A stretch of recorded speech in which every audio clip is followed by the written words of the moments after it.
अर्धकुंभ 2027 की तैयारियों के बीच संत समाज में बड़ा घमासान शुरू हो गया है।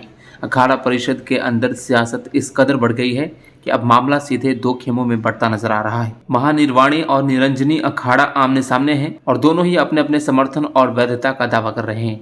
शासन है ना, शासन किसी भी अखाड़ा परिषद को, शासन को जो बहुमत की अखाड़ा परिषद है ना, उसकी बात के ऊपर ध्यान देना चाहिए, उसको तवज्जो देना चाहिए। लेकिन शासन भी गुमराह हो रहा है, शासन को भी कुछ दिख नहीं रहा है।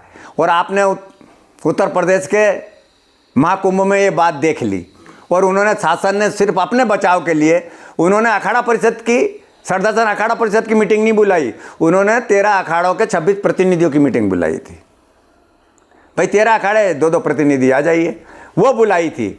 तो ये जिस तरह की गुमराह वाली जो बात कर रहे हैं और हो रहा है ना, ये सरासर गलत है। अगर उनको बुलाना भी चाहिए और ये होना चाहिए तो भाई जिस अखाड़ा परिषद के बाद बहुमत है वो अखाड़ा परिषद का अध्यक्ष है। इसी बीच कुछ संतों ने नई बैठक बुलाकर नए गठन का रास्ता सुझाया है, तो बाहर से भी आवाजें उठने लगी है। देखिए, महानिर्वाणी और निरंजनी अखाड़ा, पहले महंत ज्ञानदास जी थे, फिर महंत नरेंद्र गिरी जी को अखाड़ा परिषद का अध्यक्ष बनाया। उनकी मृत्यु के बाद ये पद खाली था, फिर उसके बाद रविंद्रपुरी जी के दोनों अलग अलग पक्ष में चुनाव हुआ। लेकिन और अच्छा होगा वार्ता कर लें, क्योंकि अधिकांश निरंजनी अखाड़े के भी अध्यक्ष रहे हैं और महंत ज्ञानदास जी निर्मोही अखाड़े के अध्यक्ष बने थे।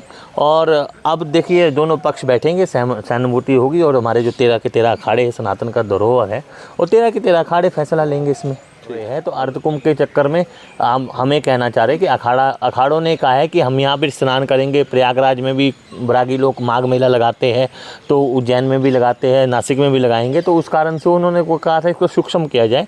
लेकिन अगर परंपरागत जो कुंभ का स्नान है, जो अखाड़े की मीटिंग है, वो मीटिंग होगी जल्दी, यथाशीघ्र कमेटी फैसला लेगी। दोनों पक्षों में समन्वय बनाने के लिए तो क्या प्रयास होंगे संत समाज? लेकिन देखिए, अखाड़े का फैसला है, 13 के 13 अखाड़े बैठेंगे। मैं चाह रहा हूँ कि 13 के 13 अखाड़े बैठे, आपस में सहमति करे, सहानुभूति हो जाएगी तो अखाड़ा परिषद बढ़िया से चलेगा। क्योंकि तो कुछ अखाड़ों का मत है कि यहाँ अर्धकुंभ ना करके यहाँ वहाँ पर कुंभ का व्यवस्था की जाए, क्योंकि अर्धकुंभ अनादिकालों से चल रहा है और 2 क्षेत्रों में अर्धकुंभ होता है, प्रयागराज और हरिद्वार में।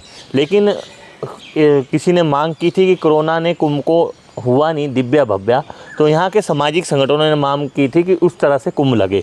लेकिन ये परंपरा जो अर्धकुंभ की ऐसे कुंभ करना ये गलत है, शास्त्र विरुद्ध कार्य है।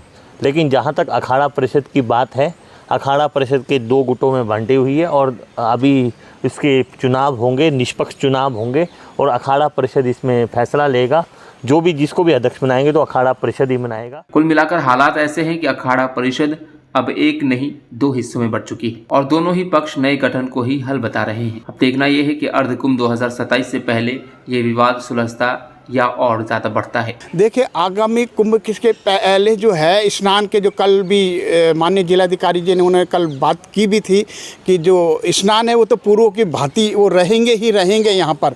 लेकिन मुझे थोड़ा डाउट इस प्रकार से है कि जो सरकार के से संबंधित है, जो सरकार की मदद करते हैं, जो सरकार को वोट दिलवाते हैं, उन अखाड़ों को ही यहाँ पर मुझे ऐसा लगता है कि ज़मीन जगह उनको टेंट पंडाल दिए जाएंगे, उनको आगे किया जाएगा। बाकी जो लोग सरकार के विरोध में ये लोग उनको तवज्जो नहीं देंगे, बल्कि उनकी जो ज़मीन थोड़ी बहुत होगी भी उनको भी छीनने का प्रयास कर रही है सरकार। Bureau report, dynamite news, Uttarakhand.